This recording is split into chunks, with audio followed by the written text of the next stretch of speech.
Yes, indeed. Welcome, ladies and gentlemen, to another edition of the show. I'm your host, Josh Reeves. It's Tuesday, February the 4th, 2025. Hope you all are doing well. This is our fundraising week here at the network. We have to raise $1,100 by Friday in order not to go under. Bring about an end to my life, my work, and everything. So, Dayglow76 at yahoo.com on PayPal. Reeves Radio, all lowercase, one word. Reeves Radio on the Cash App. Capital J, Josh, dash, capital R, Reeves, dash 61 on Venmo. And if it asks you for the last four digits of my number for Venmo, it's 7894. Okay? You know, well, we haven't done it in a while because no one's participated, but we used to do a thing where you contribute $50, you get to ask a question for me to answer on the show, and I haven't done it in a while, but I got one from Angel. So I'll, this could take me the whole show to answer, so if we have time at the end of the show, I'll do news. But my newest film, The Fog of War, Mystery Fog, The Fog of War, it's out now. It's in the download store. Short film, one I felt I needed to make. Get a copy, please. Buy downloads if that's all you can do. But help us raise $1,100 by Friday. Josh, who's your favorite music producers of all time in any genre? Is there one no one knows about that people should know about? I grew up in the 2000s and remember the best of that time was Timbaland, Pharrell, Neptune's, Mark Ronson for his work with Amy Winehouse, maybe Tom Lord Alge. Might be more of a mixer engineer, though. Yeah. Tom Lord Alge is definitely a famed mixing engineer. And you're right to make that distinction because a lot of people don't know. You have the producer, then you have the engineer. The engineer is the guy that runs the hardware, the gear, runs the board, does all that stuff. The producer guides the music to be made in a certain way. But all those terms really don't matter anymore. And yeah, I remember all those guys too. I was never a fan of any of those guys. You know, as someone who is a producer and an engineer myself, that job became less and less important the better the technology became. I mean, it was really important in the days when there was, ingenuity and there was, creative stuff going on where people were pushing the limitations of the technology at the time. Nowadays, everything is just about trying to make everything sound the same. There's no creativity in production anymore. No one's even trying to be creative in production anymore. They're just trying to copy however the last thing sounded like. And it's all recorded on the same software, on the same laptops, with the same microphones. It's bullshit. The way I record, like if you listen to my albums, the Josh Reeves band that I did, and even this show, I mean, listen, digital sampling rates are now, I used to be an analog purist myself, believe me. I used to record on 2-inch analog tape and stuff when I went to studios, but the sampling rates for digital recording now are so high that it's actually better quality than even analog tape now. Yeah. Listen, digital recording is great, but everything's got to go through. Nothing that I record doesn't go through something analog first. an analog board and a tube preamp, whatever it might be. Yeah. Nothing that I record digitally doesn't go through something analog first, just to give it the real tone and the real sound and to warm it up a little bit. But to answer your question there, Angel, who's your favorite music producers of all time in any genre? That's one question. The second question, is there one no one knows about that people should know about? Okay, let me answer the first question first. Favorite producers of all time? Well, gosh, that's a tough question for me because it would have to go to, from what era. So let's just start from the beginning. Obviously, in the early days of recording in the 50s and stuff, you had guys like Sam Phillips, Sun Records, Memphis, Tennessee, And look at the people he found. Johnny Cash, Elvis, Jerry Lee Lewis, Roy Orbison, on and on. Les Paul, the guy who the Gibson guitar is named after. A lot of people may or may not know that, he's famous for having that guitar named after him, but Les Paul, the man, was actually a driving force in the development of multi-track recording back in the day. So, yeah. 60s era is easy for me. That's where it starts to get easier. George Martin. What are we talking about? Phil Spector. I mean, if I had to say Phil Spector might be my favorite producer of all time, that wouldn't be a stretch. 100%, because he was a guy that was pushing the boundaries of what was possible with the limited technology of the time that they had. And he did it to such profound, great effect. I mean, God, listen to Be My Baby Alone by the Ronettes. But it led to Brian Wilson. Would never have been a Brian Wilson without a Phil Spector, so What set Phil apart was he created this thing they called the wall of sound. And you gotta remember, you're recording on 4 tracks in those days. So there was a lot of bouncing down tracks.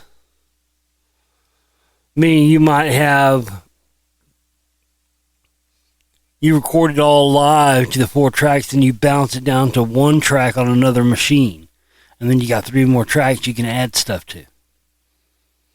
That's what Phil was the first guy to really pioneer that. And the reverb sound as well, much like movies, you hear about practical effects versus, the newer stuff they do where it's all digital effects and stuff. But the same way was in music. Back in those days in the 60s, there weren't guitar effects and pedals and all this stuff yet. That didn't come until the 70s. So everything was done, everything was practical effects in those days. So Gold Star Studios, where Phil Spector recorded all of his music at,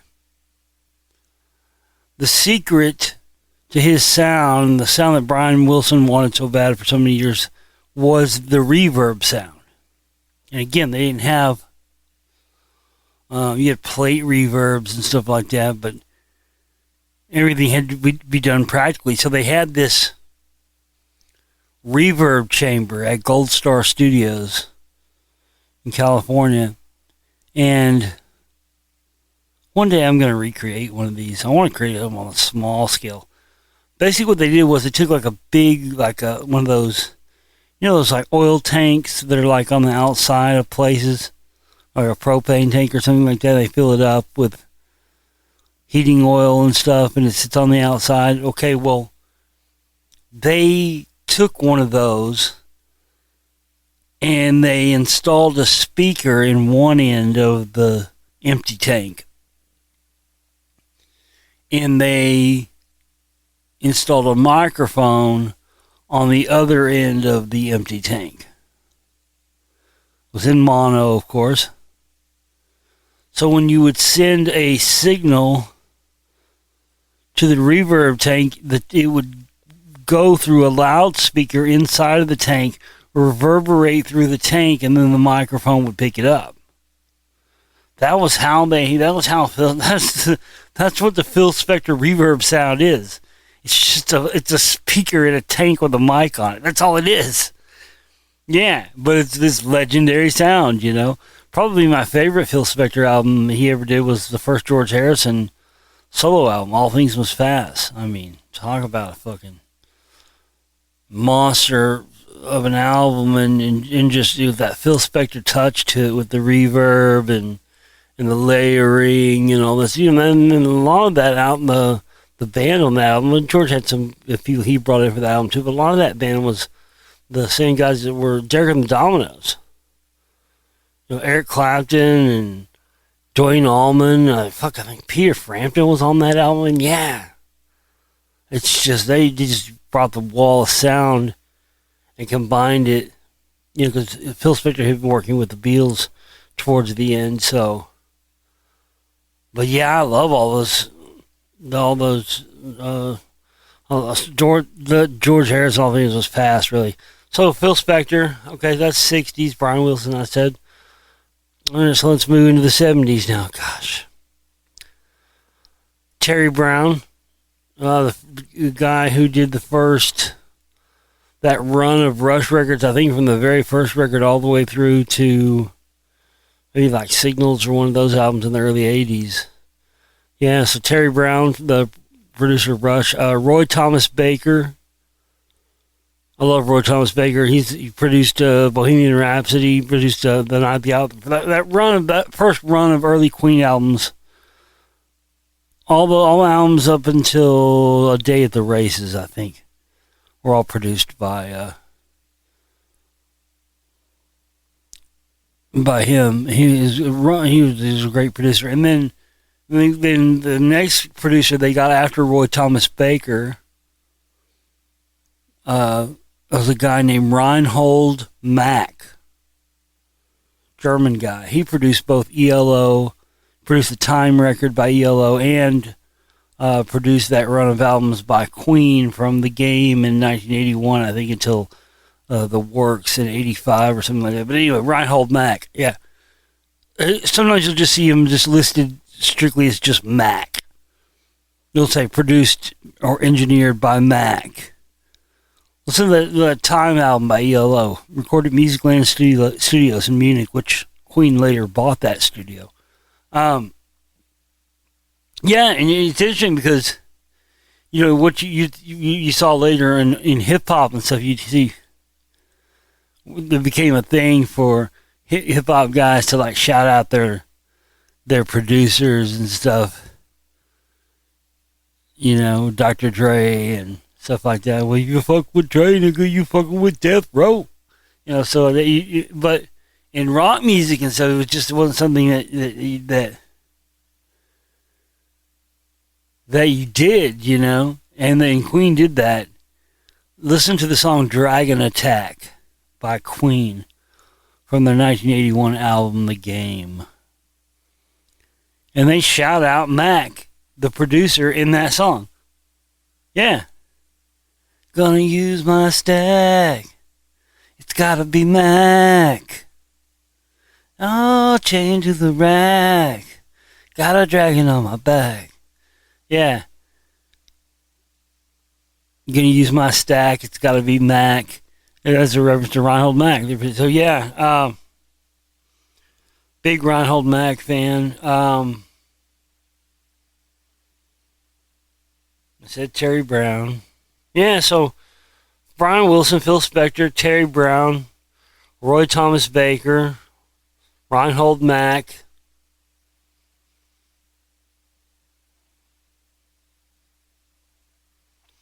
When you get to the 80s, the 80s were the pinnacle of recording technology and recording techniques, and that's really when it hit its absolute peak in the 80s.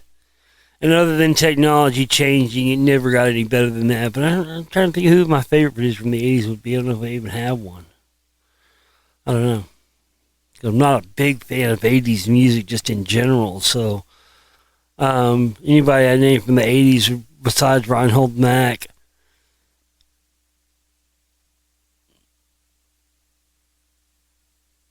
yeah, I don't know. Some great albums that stick out in the 80s, but the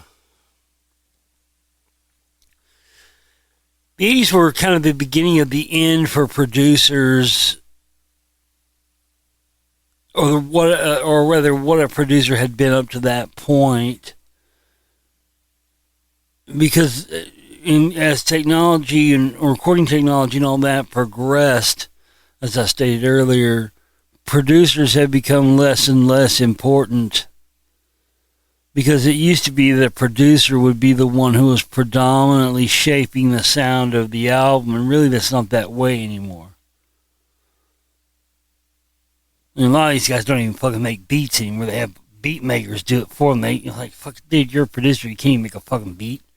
Get the fuck out of here. You know, I play drums, guitar, bass, keyboards, trumpet. Yeah, I can play like a bunch of instruments. I play them for real.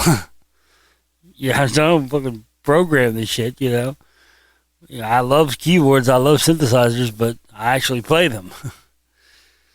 But,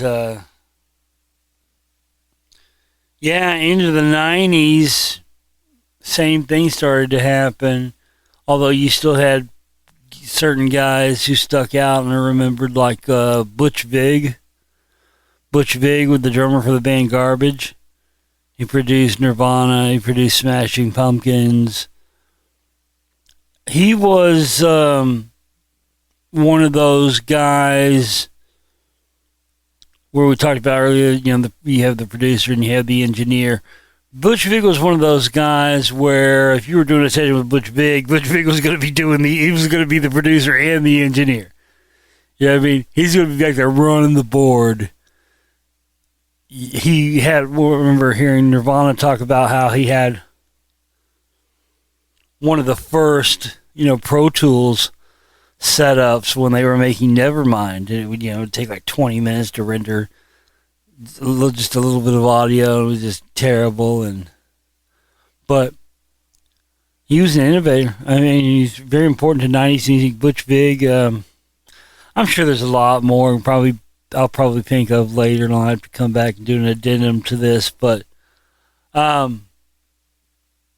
yes, as technology has gone on, the role of producer has changed, and then those names you named earlier, the Neptunes, people like that, you know, I consider those type of producers very different than the producers of old, like George Martin and Phil Spector. Those type of Neptunes, those are producers. Those are people that are more steering the overall. I don't want to say image, but you know it's less of a technical job and more of a style job now than it used to be. You know what I mean? I mean, there's not the Neptunes and those guys you named. They're not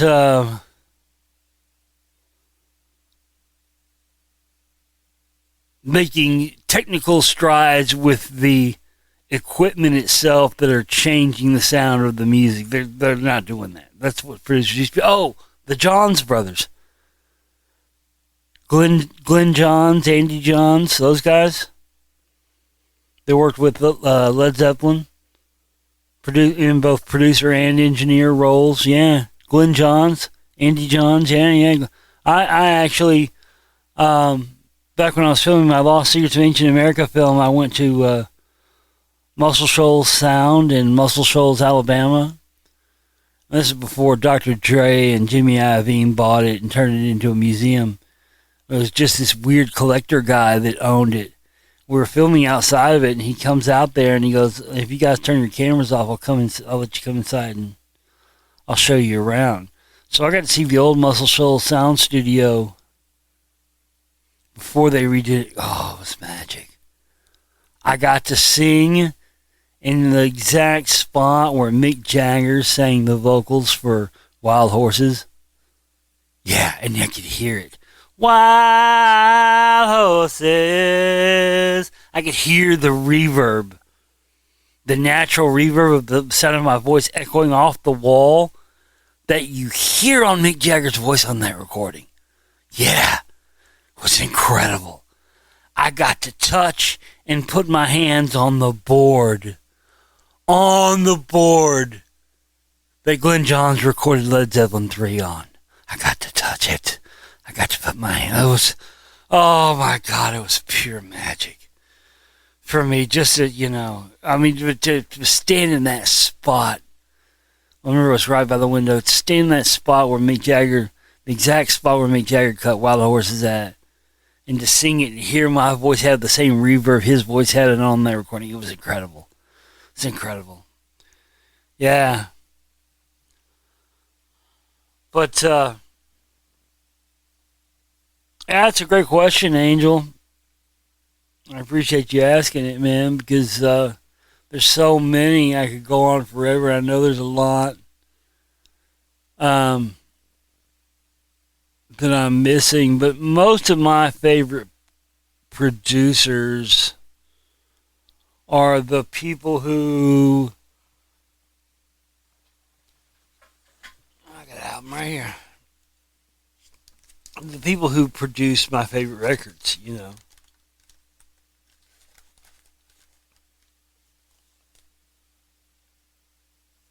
So, that would be why I would pick those people, because those would be the people that produce my favorite records.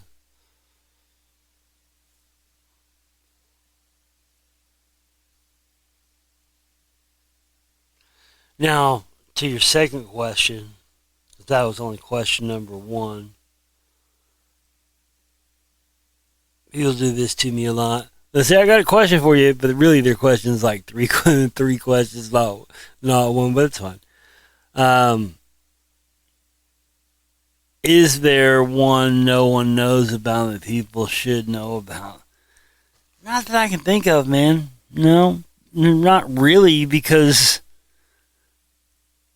in most circumstances, if someone's a great producer, great engineer, you've heard of them. You know what I mean? If you have, it's probably because they're not any good. Or they've been suppressed like me. I don't know. But no, I don't know any that people might not know about.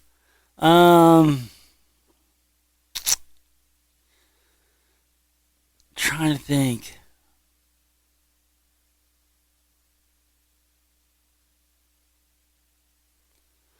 None that come to mind off the top of my head. Who's that one guy? There are a lot of producers that some people like and don't like, just like directors and stuff. People are a big fan of, a lot of people like Ridley Scott. I'm not a Ridley Scott fan. I've never been a Ridley Scott fan. I'm just not. I don't like his style. And the first Alien movie was good. The first Gladiator movie was good. He's done some good stuff. I'm just not a fan of him. But now I watched that Gladiator 2 recently. He did not watch movies much anymore because I'm busy making them. And I have to tell you, not being a Ridley Scott fan, holy shit. Gladiator 2, the story could have been better.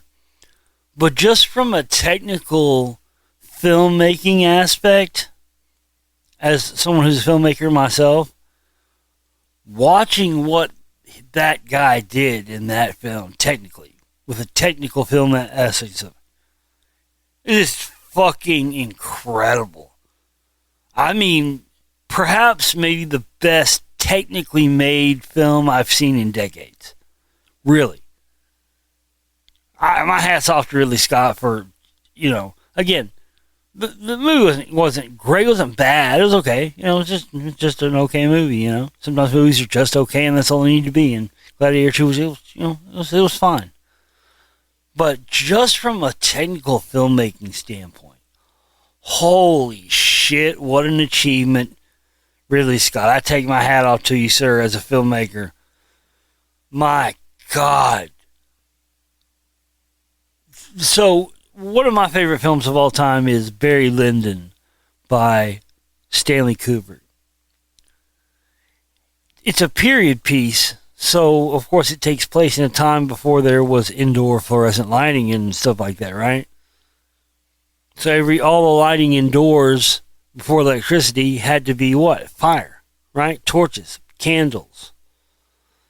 So Stanley Kubrick very much wanted Barry Lyndon to have that look to it. You know, he didn't want to be a scene that's taking place in the 1700s and fucking, you know, it's all well lit by fluorescent studio light. He didn't want that. So he called in a favor to NASA. And NASA owed him a favor, obviously, for the moon landings.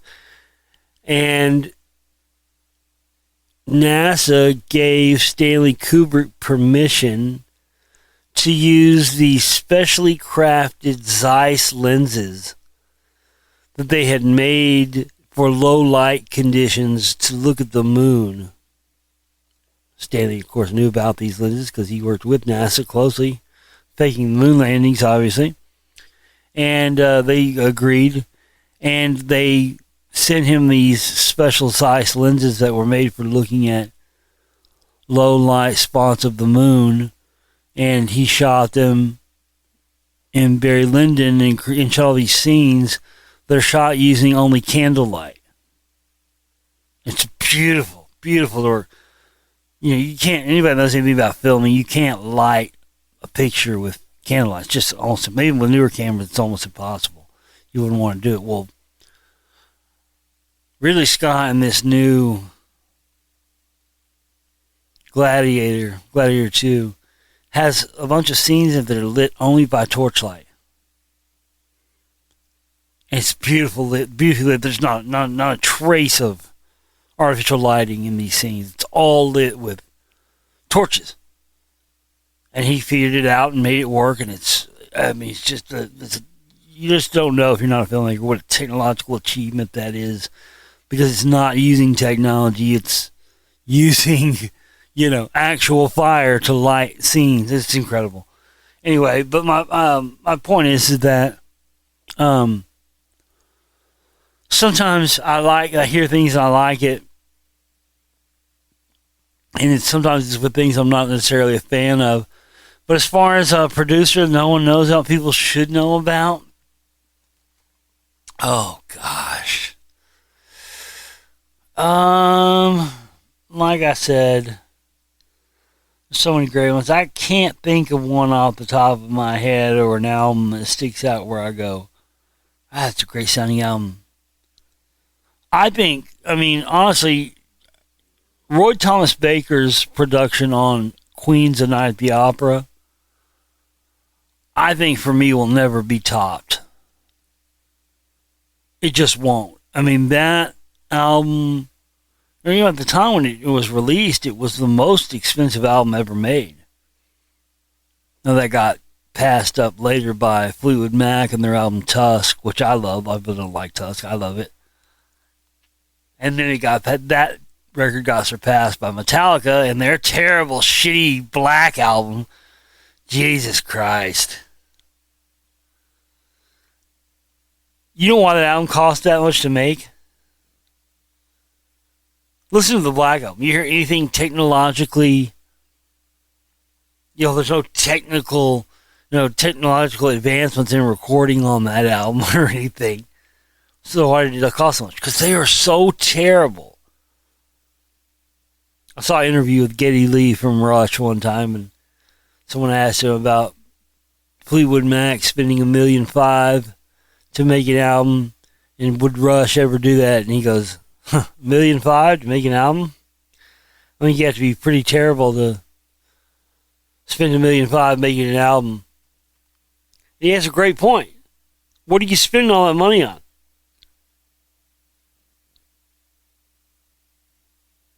If you're a good band and you're a good musician, it shouldn't take you $1.5 million budget to make an album, even fucking 40 years ago. Gayle was exactly right. You gotta be pretty bad to spend. Yeah, exactly. That's why fucking Metallica spent fucking so much making the Black Album. It took them that long to make because they're so fucking terrible. But no, you know,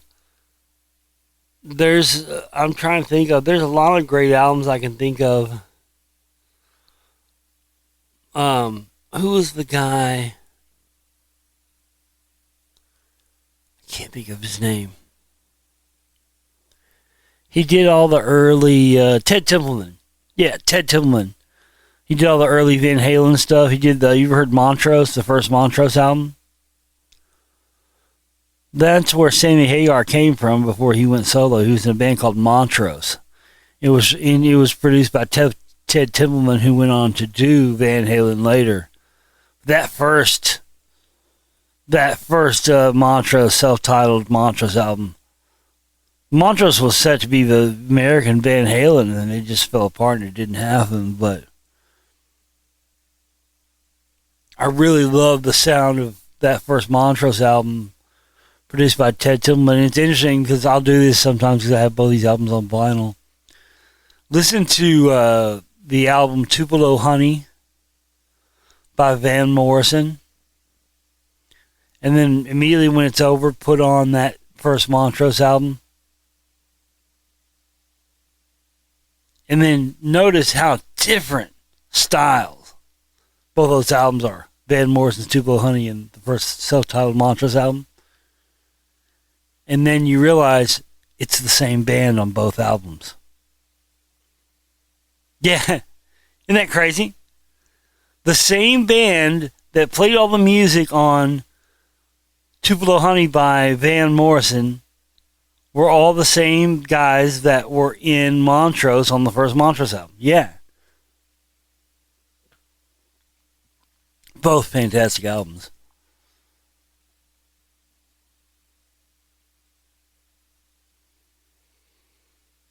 Can't remember. I can't remember the person's name that produced the first couple of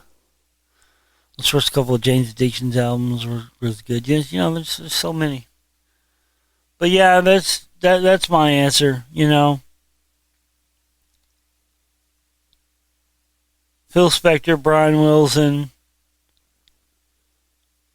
Roy Thomas Baker, Terry Brown.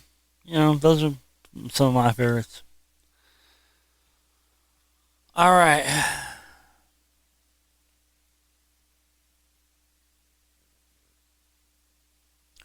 Let's see what. Cram a couple of news stories in here real quick. I saw this and I thought it was a joke, but it's not. Joe Biden is ready to make some Hollywood deals. Signs with CAA. As he kicks off his post-presidential era, the Delaware politician has linked with the Century City-based mega agency. Joe Biden signed with CAA? That's perfect. Run by a bunch of fucking Zionists. Perfect for him. Joe, old Mr. Proud to be a Zionist. Remember I told you guys about the China working on their artificial sun and how that was originally our idea and they were working on it at the Lawrence Livermore Laboratory, and then it just went dark. You never heard anything about it again. Now people are freaking out. I talked about it recently, but there's another article about it. China's like for real doing it. People are getting real nervous. China's artificial sun fuels Western fears it has lost race to energy holy grail. Yeah, because we had it just about ready to work, and the oil and gas industry lobbied the American government and got them to shut down the operations they were doing at Lawrence Livermore. China found out about it, and China said, "Well, we won't shut our people down from doing it." And they resumed the work and beat us to it because we are bought and owned and controlled by the oil and gas industry, and they have been spending billions of trillions of dollars to shell free energy and cold fusion energy and all that stuff for years. So China just was smart enough to say, you know what? The oil and gas industry doesn't own us, so we're going to create it. Western governments and investors have spent much of last week fretting about scientific breakthroughs from China.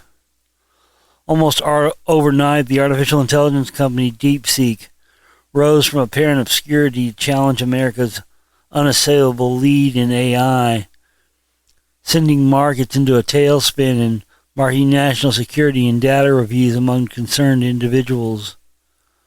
Less widely noticed was the emergence of a grainy series of satellite images taken over the central Chinese city of Mianyang. The photos show a large X-shaped building with 4 wings protruding from the central hub.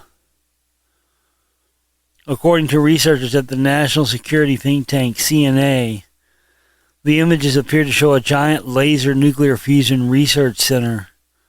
In such a facility, high-powered emitters in the 4 protruding structures fire lasers from directly at a central chamber to heat fuel pellets to 100 million degrees Celsius, creating a reaction similar to those that power the sun. Laser-ignited fusion is central to simulating nuclear weapons explosions, but could also be a step to the holy grail of energy. If successful, nuclear fusion promises unprecedented levels of green and reliable energy. So far, U.S. researchers have taken the lead in advancing the technology. 2 years ago, that's exactly what I've been telling you. 2 years ago, scientists at California's Lawrence Livermore National Laboratory said an experiment had produced far more energy from a fusion reaction than the power needed to create it, marking a monstrous scientific breakthrough. Right, but what happened to that technology? How come you never heard about it? How come it's not powering the whole world right now? Easy. Because the oil and gas industry fucking paid to have it shelved. That's why the fuck China's beating us in the fucking race right now. And there's not much more I can say on that.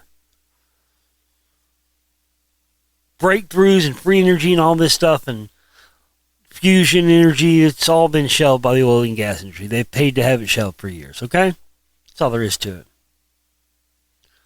Listen, my new film, Mystery Fog, The Fog of War, we only sold like 3 copies. Y'all motherfuckers need to buy copies of this movie, please. Help us raise $1,100 by Friday so we don't go under, okay? And I gotta eat. Dayglow76 on PayPal. Reeves Radio, all lowercase, one word. Reeves Radio on the Cash App. Capital J Josh dash capital R Reeves dash 61 on Venmo. 7894 is the last 4 digits of my number if you need that. Buy downloads if that's all you can do. I love you guys. We'll see you next time. Take care.